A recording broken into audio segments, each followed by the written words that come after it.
Grabe guys, so solid oh. Ayan oh, nasa likod ko si Voltes 5. Ayan oh. Justin! Koy naman dyan. Jacob! Woo! Tara, lapitan na. Eto, sino to Justin? Sabi ni Cap. Sailor Moon. Parang baboy. Parang nakakita ko ano doon. Teka, lapitan natin. Ito yung yung kalaban ni Voltes 5 oh. Tapos meron Laki. merong church sa likod ni Voltes 5. Doon natin. So guys, ano to nandito to sa Antipolo Plaza. Dito kami ngayon. Teka lang, may nagpipicture ko. Nagpipicture ako sila. Muslim ano siya na.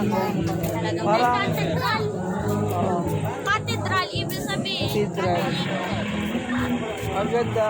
Daming tao ngayon. Oh. Meron pa nag... Muslim din.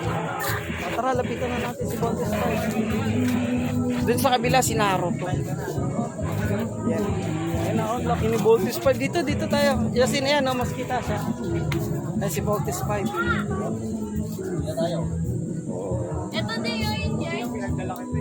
Yung church ng Antipolo, lapitan natin. Ang galing, oh. Kasi nagparada sila eh. Yan, oh. Hindi kita dyan, nak, dito. Nak, against the light.